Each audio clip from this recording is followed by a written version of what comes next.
You're so nice. Much for calling me. And I see you nice and cheerful. That's very nice to see you like this. And when are you? Well done. I believe you are now going to join Oxford soon. Yes, sir. Yes, sir. I'm joining Oxford in September. Which college? Which college?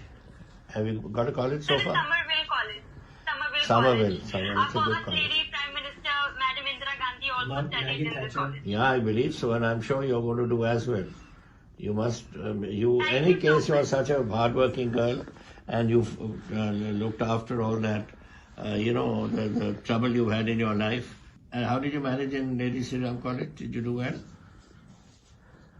yes, sir. I shifted to New Delhi after class 12, and I've been in a wheelchair since I was 13. I met with a road accident when I was 13, but I was always determined that education is empowerment. So I always wanted to empower myself because my ultimate goal is to empower other people just like yourself, and that is what I'm striving for. And living in New Delhi was great. I got to learn a lot, and I have spoken at various international platforms as well for the United Nations. I'm a public speaker, and I've been speaking, raising my voice for disability rights. And it was my dream to study public policy at the University of Oxford because after I complete my education there, I want to come back to India and serve the people of India.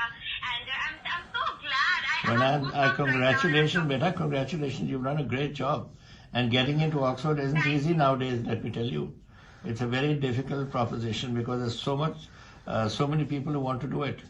So you made it, and I'm sure you're going to do a great job. And then you're going to come back and run our country for us, like all those great ladies you mentioned before that. Now look after yourself while you're there, okay? And do well in your class.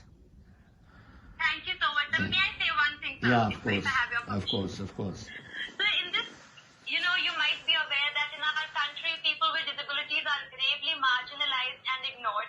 And I have faced that marginalization for the last 9 years of my life. But it is so heartening for me to see that the Chief Minister of Punjab himself has called me to encourage me despite my disability. He's so motivating and encouraging. It really means a lot, not to me, but for the entire disabled community. I'm so thankful to you, sir. No, beta, you've done so well despite that disability. That is what we are very proud of. And we are very proud of you, and by God's grace, you're going to do very well. So look after yourself and come back, get in touch. You must get in touch. Definitely love to meet you. And आपका आशीर्वाद चाहिए sir, मेरे sir पे हाथ रखना, फिर मैं कुछ भी कर लूंगी जिंदगी में. Thank you so much. Of course, beta. Look after yourself now, and great meeting, great speaking to you. Bye bye.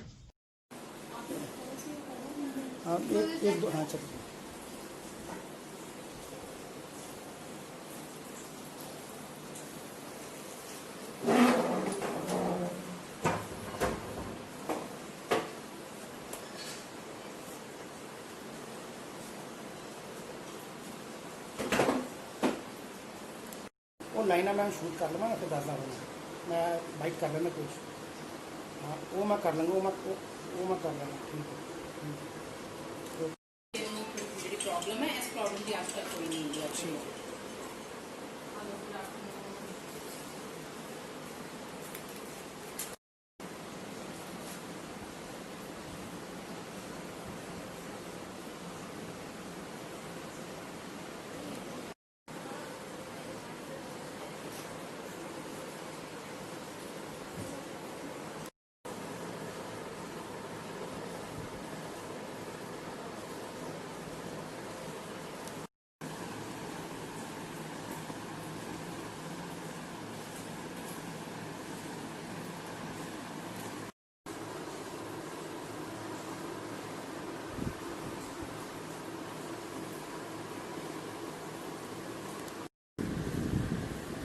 Curfew है लॉकडाउन है इसका भी कोई असर पड़ा है लॉकडाउन का बिल्कुल असर पड़ा है डेफिनेटली जो क्योंकि पढ़ाई के ऊपर नहीं क्योंकि मेरा जो वो है डिग्री तो खत्म मेरी हो ही गई थी तो उसके बाद 28 सितंबर से क्लासेस शुरू होंगी तो एडमिशन वगैरह सब हो चुका है तो बस अभी क्लासेस शुरू होने वाली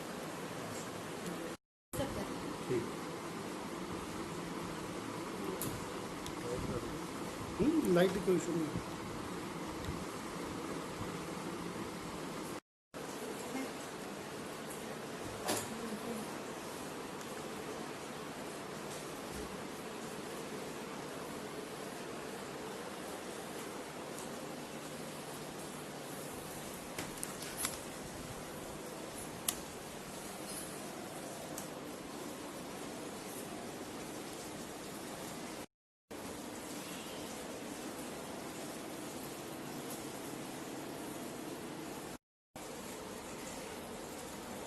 तो नेक्स्ट मंथ के करीब जो है बन जाएगा आपका? हाँ जी, बस के पहले हफ्ते में हम जाएंगे क्योंकि वहाँ पे 14 दिन का क्वारंटाइन का भी है। तो फिर शुरू हूँ इंडिया से, ऑक्सफोर्ड यूनिवर्सिटी में पढ़ी। ठीक। इससे पहले व्हीलचेयर यूज हुई स्टडी कितने की थी? कि जेम्स की 12th तक। उसके बाद 10th तक की ਜਿਹੜੀ ਹੈ 10th तक यहीं पे किया, 10th में गई पढ़ने के लिए और अब वहाँ से ਤੇ ਨਹੀਂ ਰਿਕਾर्ड नहीं कर ये रिकॉर्ड नहीं कर रहे हैं, अभी वो सिर्फ क्लिप्स ले रहे हैं। सिर्फ वो ਜਿਹੜਾ एक्शन करके ਗੱਲ तो अभी 8-9 साल हो गए।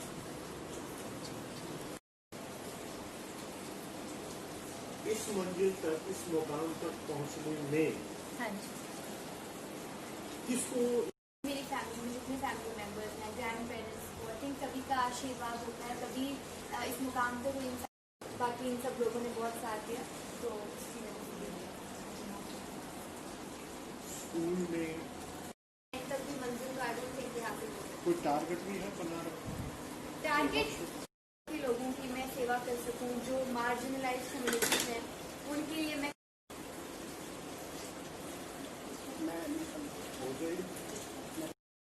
चंडीगढ़ MCM कॉलेज ਚ ठीक है। ਤੇ ਫਿਰ ਭਾਜੀ ਜ਼ਿਆਦਾ ਫਿਰ ਉੱਧਰ ਚਲੇ ਜਾਂਦੇ ਹੁਣ ਪਿਆਰ ਨੂੰ ਕਿ ਫੈਮਿਲੀ ਸਾਰੀ ਉੱਥੇ।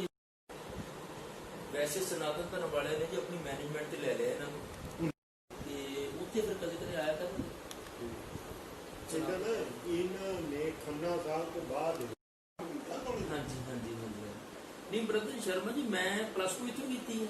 ਅੱਛਾ ਭੂਸ਼ਣ ਹੈ ਆਪਣਾ ਪ੍ਰੈਸਟੀ ਹੈ ਜੀ ਉਹ ਮੇਰਾ ਹਾਂਜੀ, ਹੈਗਾ ਭਾਰਤ ਭੂਸ਼ਣ ਹੈਗਾ। ਭਾਰਤ ਭੂਸ਼ਣ ਮੇਰਾ ਕਲਾਸ ਫੈਲੋ ਆ ਠੀਕ। ਤੁਸੀਂ ਭਾਰਤ ਭੂਸ਼ਣ ਪਾਲਮਪੁਰ ਵਾਲੇ ਹਾਂਜੀ ਹਾਂਜੀ ਹਾਂਜੀ ਤੇ ਉਹ ਸਾਡੀਆਂ ਮੀਟਿੰਗਾਂ ਇੱਥੇ ਹੁੰਦੀਆਂ ਰਹੀਆਂ। ਤਾਂ ਨਾਗਪੁਰ ਚਲਾ ਗਿਆ ਸੀ ਮੈਂ ਇੰਜੀਨੀਅਰਿੰਗ ਮੈਂ ਬਾਹਰ ਹੀ ਪੜ੍ਹਿਆ। बहुत ज़्यादा खुशी हो रही है मुझे डेफिनेटली, क्योंकि इतने साल इतने चैलेंजेस को पार करके और इतनी ज़्यादा मेहनत लगती है एक ऐसी यूनिवर्सिटी में एडमिशन लेने के लिए। एक रात की मेहनत का रिज़ल्ट नहीं होता, एक साल की मेहनत का नहीं होता, बट सालों साल की मेहनत जो है वो रंग लाई है। मेरे वेल विशर्स जो हैं, मेरी फैमिली, पेरेंट्स, सबकी दुआएं काम आई हैं आज, तो बहुत ज़्यादा खुशी है। बिल्कुल, जब मैं 13 साल की थी तब मेरा रोड एक्सीडेंट हो गया था जिसमें मुझे स्पाइनल कॉर्ड इंजरी हुआ, जिसकी वजह से चेस्ट बिलो पैरालिसिस हो गया और मुझे व्हीलचेयर यूज़ करनी पड़ी उसके बाद। तो तब ऐसा ज़रूर लगा कि कहीं ना कहीं अब मैं कुछ कर नहीं पाऊंगी, क्योंकि आप 13 साल के बच्चे हैं और आपको डॉक्टर आके कहे कि बेटा तुम अब कभी चल नहीं सकती, तो ऐसा लगा एकदम से ज़िंदगी ख़त्म हो गई। अब सपने देखने का शौक़ तो मुझे बचपन से ही था, बट ऐसा लगा कि वो सपने अब कभी पूरे नहीं हो पाएंगे।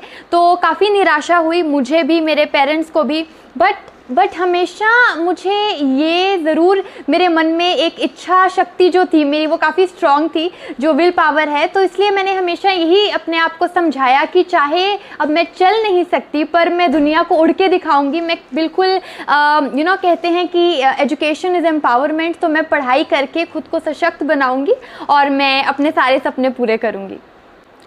बिल्कुल भी आसान नहीं था, क्योंकि मैं बचपन से, मुझे स्कूल जाने का बहुत शौक़ था, पढ़ाई का बहुत शौक़ था, और एकदम से मेरे को जब डॉक्टर ने कह दिया कि आप अब स्कूल नहीं जा पाएंगे, आपको, मुझे तो 1 साल के लिए तो बैठना ही अलाउड नहीं था, तो बट मुझे कहा था कि आप सिर्फ 2 घंटे दिन में बैठ सकते हैं। बट मेरा इतना ज़्यादा मुझे मन था कि मैं पढ़ाई करूँ, तो मैं लेट के ही, मैं दिन में 6-6, 7-7 घंटे में पढ़ाई करती थी। तो उसके बाद भी मुझे यहाँ पे, मैं जेम्स कैम्ब्रिज इंटरनेशनल स्कूल में मैंने पढ़ाई की है, उन्होंने बहुत साथ दिया, मेरे टीचर्स ने, मैनेजमेंट ने, सबने बहुत साथ दिया। तो मैंने वहीं से अपनी 10th की, मैंने 10th में टॉप किया, मैंने 12th की, मैंने 12th में टॉप किया। और ऑब्वियसली जो चैलेंजेस होते हैं कि आप जाके स्कूल में, आप रोज़ जाना मेरे लिए मुश्किल था, क्योंकि मुझे बैठना अलाउड नहीं था, और वैसे भी एक जो सोशल एक्टिविटीज़ होती हैं वो सब मैं नहीं कर पाती थी, क्योंकि जो इंफ्रास्ट्रक्चर है हमारे सिटी का और पूरे देश का ही, वो व्हीलचेयर एक्सेसिबल है ही नहीं, तो उसमें काफ़ी दिक्कतें आई। बट कहते हैं जहाँ चाह है वहाँ राह है, तो जितने लोगों ने मेरा साथ दिया और उसकी वजह से मैं आज यहाँ पे हूँ। क्योंकि मैं 5 साल कम्प्लीटली अपने पेरेंट्स पे निर्भर थी, मैं घर के अंदर रही, मैं बिल्कुल बाहर भी कदम नहीं रख पाती थी, तो मेरे को ये ज़रूर डर था कि अब मैं बाहर कैसे, मैं दिल्ली जाके कैसे पढ़ाई करूँगी। तो मेरे पेरेंट्स भी काफ़ी ज़्यादा डरे हुए थे, तो उनको समझाने में मुझे थोड़ा समय लगा कि बहुत सारे सवाल थे उनके, बेटा ये कैसे हो पाएगा, वो कैसे हो पाएगा, तुम अकेली कैसे रहोगी, हम तो यहाँ पे हैं। तो बट मैंने उनके हर सवाल का जवाब दिया, जबकि अंदर से मैं भी डर रही थी क्योंकि बहुत बड़ा रिस्क है वहाँ पे जाके अकेले रहना। बट मन में यही था कि डर के आगे जीत है और डर को मैंने काबू लाना है और अपने आप को इंडिपेंडेंट बनाने का मुझे बचपन से ही, जब से एक्सीडेंट हुआ मुझे था कि मैं इंडिपेंडेंट बनाऊंगी और मैं अपने पेरेंट्स पे निर्भर होकर नहीं रहना चाहती। तो मैंने, जिसको कहते हैं लीप ऑफ फेथ, जस्ट भगवान पे भरोसा रख के मैंने डिसाइड किया कि मैं दिल्ली जाऊंगी। मुझे lady Shri Ram college for women में पॉलिटिकल साइंस ऑनर्स में मुझे एडमिशन मिला और वहाँ पे जाके फिर बहुत कठिनाइयों का सामना करना पड़ा क्योंकि जो हॉस्टल है वो व्हीलचेयर एक्सेसिबल नहीं होता और जो आसपास के जितने भी अकोमोडेशन हैं वो व्हीलचेयर एक्सेसिबल नहीं थे। तो मुझे कम से कम 3-4 महीने लग गए अपने लिए रहने के लिए, एक जगह ढूंढने के लिए। उसके बाद जब जगह मिल भी गई, उसके बाद भी सारा जो काम है अपना, बाहर जाना, रोड पे ग्रोसरी शॉपिंग, रोज़ का जो भी काम, बिल पेमेंट करना, वो सब मैं खुद ही करती थी। तो धीरे धीरे करके खुद को वो सब सिखाया। बट वो अच्छा भी हुआ क्योंकि मैंने जो मेरा सपना था खुद को इंडिपेंडेंट करने का, वो मैं इसी तरह पूरा कर पाई। बट जो सबसे ज़्यादा मुझे दिक्कत आती थी वो होती थी ट्रैवल में, क्योंकि कोई भी जो ट्रांसपोर्ट ऑप्शन है वो एक्सेसिबल नहीं होता। बसेस एक्सेसिबल नहीं है, वहाँ पे जो कैब्स होती हैं, ओला, उबर, कुछ भी एक्सेसिबल नहीं है। तो मुझे हमेशा ड्राइवर से लड़ना पड़ता था कि आप मेरी व्हीलचेयर को पीछे सीट में रखो। वो कहते थे हम नहीं रखेंगे, हमारी सीट फट जाएगी। बट क्योंकि मेरा हक है, क्योंकि जो लॉ है उसमें दिया हुआ है कि आप ये हक अपना अवेल कर सकते हैं, तो मैं ज़बरदस्ती उनको बोल बोल के मैं करती थी। बट अगर कोई नहीं भी मानता था तो मुझे याद है कि 5-10 किलोमीटर का सफ़र मैंने ऐसे ही अपनी व्हीलचेयर पे भी सड़कों पे किया हुआ है। तो बट क्योंकि यही है कि कुछ भी हो जाए, हमेशा जो स्थिति है वो आपके अनुकूल नहीं रह सकती, वो हमेशा आपके फेवर में नहीं होती। तो जब भी वो फेवर में नहीं थी, मैंने यही सोचा कि जो मेरे पास मीन्स अवेलेबल हैं उनमें मैं क्या कर सकती हूँ, क्योंकि घर के अंदर बैठना ऑप्शन था ही नहीं।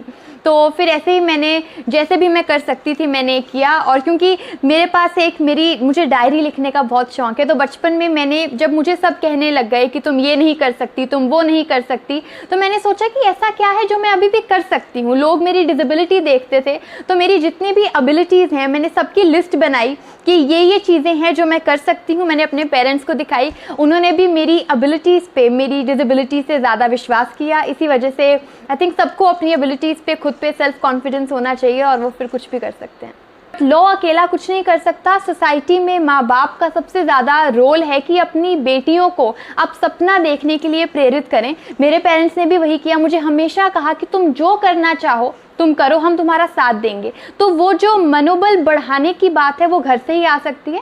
उसके बाद औरतों के लिए खुद में सेल्फ कॉन्फिडेंस खुद लाना कि मैं ये कर सकती हूँ। दुनिया आपको गिराने की कोशिश करेगी, बार बार आपको नीचे खींचेंगे, बट आपको, जैसे कि मैंने कहा, आप एक कॉपी लें, आप जो भी कर सकते हैं, अपनी एबिलिटीज़ आप उसके अंदर लिखें और वो उसी के बेसिस पे आप सपने देखना शुरू करें। अभी तो मुझे बुरा लगता है कि औरतें सपने देखना ही उन्होंने शुरू नहीं किया। तो मैं ये मानती हूँ कि जो आप देख सकते हैं, जो सोच सकते हैं, वो आप कर सकते हैं, तो आप वो करें। कहना है कि सपना ज़िंदगी बदल सकता है। आप मानेंगे नहीं कि मेरा 13 साल की उम्र में एक्सीडेंट हुआ। मैं 14 साल की थी, मैं बेड पे पड़ी रहती थी पूरा दिन, मुझे बैठना भी अलाउड नहीं था। मुझे डॉक्टर ने कहा था कि तुम ज़िंदगी में चल नहीं सकोगी। मुझे कुछ नज़र नहीं आ रहा था अपने आगे कि मेरी ज़िंदगी क्या होने वाली है, सब अंधेरा था। पर मुझे तब भी, ये जो इंटरव्यू मैं आज दे रही हूँ ना, इसकी प्रैक्टिस मैंने तब की थी जब मैं 14 साल की थी। मुझे पता था कि एक दिन मैं ऐसा कुछ इतना बड़ा कर पाऊंगी कि लोग मेरी स्टोरी जानेंगे, मुझे पहचानेंगे। तो वो हौसला होना, खुद में सेल्फ कॉन्फिडेंस होना कि चाहे कुछ भी हो गया, इस वक्त मैं चल नहीं सकती, या लोगों की फाइनेंशियल प्रॉब्लम हो सकती है, इमोशनल प्रॉब्लम हो सकती है, कुछ भी हो, वो धीरे धीरे करके आपका ज़रूर बेटर हो जाएगा। और अगर आप सपने देखेंगे, उनके लिए काम करेंगे, सिर्फ देखना ज़रूरी नहीं, उन पर काम करना भी बहुत ज़रूरी है, तो उसके बाद आपके सपने ज़रूर पूरे हो सकते हैं। अगर ये एक्सीडेंट ना हुआ होता तो आज जो मैं हूँ वो मैं कभी भी ना होती। मैं मैं भगवान का, मैं ग्रैटिट्यूड में थैंकफुल हूँ कि ये मेरे साथ हुआ, क्योंकि अगर ये ना होता तो जो नज़रिया आज है मेरे पास दुनिया को देखने का, वो कभी होता ही नहीं। तो वो पर्सपेक्टिव मेरे को ज़िंदगी का मकसद मिला इस एक्सीडेंट की वजह से। मेरे को खुद को ग्रो करने की जो, शायद अगर ये ना होता तो मैं आम लोगों की तरह ही, जो कि इस उम्र में सिर्फ सजने संवरने के पीछे या फेसबुक पे लगे रहते हैं, शायद मैं वैसे ही होती। बट मुझे इस एक्सीडेंट के बाद ये रियलाइज़ हुआ कि ज़िंदगी की कीमत क्या है। तो मेरे हिसाब से ये एक्सीडेंट जो हुआ, इसको एक कहते हैं ना ब्लेसिंग इन डिस्गाइज, कि वो एक तरीके का, मैं उसको एक पॉजिटिव लाइट में ही देखती हूँ कि इसकी वजह से बहुत एक पॉजिटिव इम्पैक्ट हुआ है मेरी लाइफ पे। और जो नेगेटिव तो है, बहुत सारी चीज़ें हैं कि मैं चल नहीं सकती, बहुत सारी चीज़ें हैं आम लोगों की तरह नहीं कर सकती, जिसकी वजह से रोज़ दिक्कत आती है। मैं ऑक्सफोर्ड जाऊंगी, वहाँ पे भी दिक्कत आएगी कि आपके लिए ट्रैवल करना कितना मुश्किल है। दोस्त लोग बाहर जाते हैं तो जो रेस्टोरेंट में वो जाते हैं, हो सकता है मैं ना जा सकूं क्योंकि सीढ़ियाँ होती हैं। बट वो चीज़ें बहुत छोटी हैं। जो बड़ी चीज़ इसमें से निकल के आती है वो ये है कि मुझे एक पर्पस मिला अपनी लाइफ के लिए, मुझे दुनिया को देखने के लिए एक नया नज़रिया मिला। मानना है कि मैं एक एम लेके, एक ज़िंदगी नहीं, मैं अपनी एक ज़िंदगी में बहुत सारी ज़िंदगियाँ जीना चाहती हूँ, बहुत कुछ करना चाहती हूँ, जितने ज़्यादा लोगों की ज़िंदगियों को मैं छू सकूँ, इम्पैक्ट कर सकूँ, वही मेरा एम है। कि मैं अपनी ऑक्सफोर्ड की पढ़ाई ख़त्म करके मैं वापस इंडिया ही आना चाहती हूँ। इंडिया आके जो इंडिया के लोग हैं उनकी सेवा करना चाहती हूँ। उसके अलावा वापस आके मैं यूपीएससी की परीक्षा देना चाहती हूँ, क्योंकि एक जो, अगर आप सिविल सर्वेंट बनते हैं, आप गवर्नमेंट को ज्वाइन करके आप गवर्नमेंट में काम आप करें, तो उससे जो लोगों की सेवा हो सकती है, उससे ज़्यादा मेरे हिसाब से और कोई प्लेटफॉर्म नहीं है लोगों की सेवा करने का। तो वही मैं आके वापस करना चाहती हूँ। नहीं, बिल्कुल ਜਦੋਂ ਐਕਸੀਡੈਂਟ ਹੋਇਆ, ਜਦੋਂ ਡਾਕਟਰਸ ਨੇ ਜਵਾਬ ਦੇ ਦਿੱਤਾ ਵੀ ਇਹ ਕਦੇ ਵੀ ਚੱਲ ਨਹੀਂ ਸਕੇਗੀ, ਮੈਨੂੰ ਉਹ ਦਿਨ ਯਾਦ ਹੈ ਕਿ ਜਿਸ ਦਿਨ ਆਈਸੀਯੂ 'ਚ 2-3 ਮਹੀਨੇ ਰਹਿਣ ਤੋਂ ਬਾਅਦ, 3 ਮਹੀਨੇ ਰਹਿਣ ਤੋਂ ਬਾਅਦ ਜਦੋਂ ਡਿਸਚਾਰਜ ਇਹਨੂੰ ਕਰਨਾ ਸੀ ਡਾਕਟਰਸ ਨੇ, ਉਹਨਾਂ ਨੇ ਕਿਹਾ ਵੀ ਮਿਰੈਕਲ ਹੋਏਗਾ ਤੇ ਇਹ ਚੱਲੇਗੀ, ਐਲੋਪੈਥੀ ਦੇ ਵਿੱਚ ਇਸ ਚੀਜ਼ ਦਾ ਟ੍ਰੀਟਮੈਂਟ ਨਹੀਂ। ਤਾਂ ਉਦੋਂ ਬੜਾ ਮਨੋਬਲ ਹੁੰਦਾ ਕਿ ਬਈ ਕੀ ਹੋ ਗਿਆ, ਕਿਸ ਤਰ੍ਹਾਂ ਹੋ ਗਿਆ। ਲੇਕਿਨ ਟਾਈਮ ਦੇ ਨਾਲ ਅਸੀਂ ਆਪਣੇ ਆਪ ਨੂੰ ਵੀ ਸਮਝਾਇਆ, ਇਹਨੂੰ ਵੀ ਸਮਝਾਇਆ, ਔਰ ਲੇਕਿਨ ਇਹਦੀ ਪੋਜ਼ਿਟਿਵਿਟੀ ਜਿਹੜੀ ਹੈ ਉਹ ਸਾਨੂੰ ਜ਼ਿਆਦਾ ਉਹਨੇ ਪੋਜ਼ਿਟਿਵ ਰੱਖਿਆ। ਇਹਦੀ ਐਨਰਜੀ ਨੇ, ਇਹਦੀ ਪੋਜ਼ਿਟਿਵਿਟੀ ਨੇ, ਇਹਦੇ ਹੌਸਲੇ ਨੇ ਸਾਨੂੰ ਜ਼ਿਆਦਾ ਪੋਜ਼ਿਟਿਵ ਰੱਖਿਆ। ਔਰ ਸਭ ਬਹੁਤ ਗਰਵ ਦੀ ਗੱਲ ਹੈ, ਬਹੁਤ ਗਰਵ ਦੀ ਗੱਲ ਹੈ। ਸਾਨੂੰ ਅੱਜ ਇੱਕ ਨਵੀਂ ਪਹਿਚਾਨ ਮਿਲੀ ਹੈ ਇਸ ਬੇਟੀ ਨੇ, ਜਿਹਨੂੰ ਕਿ ਅੱਜ ਤੋਂ 11 ਸਾਲ ਪਹਿਲੇ ਕਿਹਾ ਗਿਆ ਸੀ। ਸਾਨੂੰ लगता सी और रिश्तेदार, दोस्त, फ्रेंड सर्कल सब यही कहते सी बहुत बुरा हो गया, बेटी दा घर च रहेगी, की करेगी। और हुण इन्हें एक नाम इन्हें कमाया, सानू एक नवी पहचान दी है, बहुत गर्व होंदा है, बहुत अच्छा लग रहा है। ਉਹਦੇ 'ਚ ਇਸ ਤਰ੍ਹਾਂ ਹੈ ਕਿ ਬਈ ਕਿਉਂਕਿ ਸਾਨੂੰ ਆਪਣੀ ਬੇਟੀ ਤੇ ਇਹ ਐਕਸੀਡੈਂਟ ਹੋਣ ਤੋਂ ਪਹਿਲੇ ਵੀ, ਜਦੋਂ ਐਕਸੀਡੈਂਟ ਹੋਇਆ ਉਦੋਂ 7th ਕਲਾਸ ਵਿੱਚ ਪੜ੍ਹਦੀ ਸੀ। ਐਕਸੀਡੈਂਟ ਹੋਣ ਤੋਂ ਪਹਿਲੇ ਵੀ ਇਹ ਸਟੱਡੀ ਦੇ ਵਿੱਚ ਫਸਟ ਆਉਂਦੀ ਸੀ। ਐਕਸਟਰਾ ਕੋ ਕਰਿਕੂਲਰ ਐਕਟੀਵਿਟੀਜ਼, ਇਹ ਡਾਂਸ, ਇਹ ਸਕੇਟਿੰਗ, ਇਹ ਸਭ ਕੁਝ, ਡਿਬੇਟ ਬਹੁਤ ਅੱਛਾ ਕਰਦੀ ਸੀ। ਜਿਸ ਤਰ੍ਹਾਂ ਹੁਣ ਵੀ ਇਹਦਾ ਜਿਹੜਾ ਬੋਲਣ ਦੀ ਇਹਦੀ ਕਲਾ ਹੈ ਉਹ ਬਹੁਤ ਅੱਛੀ ਹੈ। ਬਹੁਤ ਸਟੇਜਿਸ 'ਤੇ ਜਾ ਕੇ ਇਹਨੇ ਯੂਨਾਈਟਿਡ ਨੇਸ਼ਨ, ਨੈਰੋਬੀ ਜਾ ਕੇ, ਥਾਈਲੈਂਡ ਜਾ ਕੇ, ਚਾਈਨਾ ਜਾ ਕੇ ਇਹਨੇ ਬੋਲਿਆ ਹੈ। ਯੂਨਾਈਟਿਡ ਨੇਸ਼ਨਸ ਨੇ ਇਹਨੂੰ ਰਿਪਰੈਜ਼ੈਂਟ, ਇਹਨੂੰ ਲੈ ਕੇ ਗਏ ਹੋ। ਤੇ ਸ਼ੁਰੂ ਤੋਂ ਇਹ ਡਿਬੇਟ ਕਰਦੀ ਰਹੀ ਹੈ, ਬੋਲਦੀ ਰਹੀ ਹੈ। ਤੇ ਸਾਨੂੰ ਇਹ ਪਤਾ ਸੀ ਵੀ ਇਹਦੇ 'ਚ ਐਬਿਲਿਟੀ ਹੈ, ਅਸੀਂ ਉਹਦੇ 'ਤੇ ਕਦੀ ਡਾਊਟ ਨਹੀਂ ਕੀਤਾ। ਤੇ ਇਹ ਸੀਗਾ ਵੀ ਇਹ ਹਜੇ ਤੱਕ ਕਰਦੀ ਰਹੀ ਹੈ, ਜੇ ਚੱਲ ਨਹੀਂ ਸਕੇਗੀ ਲੇਕਿਨ ਇਹਦਾ ਬ੍ਰੇਨ ਹੈ, ਐਜੂਕੇਸ਼ਨ, ਇੰਟੈਲੀਜੈਂਟ ਹੈ, ਤੇ ਉਹ ਅੱਗੇ ਵਧੇਗੀ ਹੈ। ਬੇਟੀ ਨੂੰ ਦੇਖਦੇ ਹੋਏ ਬਿਲਕੁਲ ਹੈ ਕਿ ਦੇਖੋ ਕਿੰਨੀ, कहना आसान है लेकिन करना बहुत मुश्किल है। देखिए एक बच्चा जो चल ही नहीं सकता है ना, इनू वेस्ट तो बिलो, इनू सेंसेशन नहीं है, जो चल नहीं सकता, जो वो है कुछ कर गया है ना, तो किसी लिए भी जी है निराश होने की जरूरत नहीं है। तुहानू सोच होनी चाहिए है, तुहाडे करन दा जज्बा होना चाहिए है, पॉजिटिव होना चाहिए है, और दुनिया नू ना देखते हुए अपना सोचो भी मैं करना है, तुसीं वो काम कर सकते हो। बिल्कुल।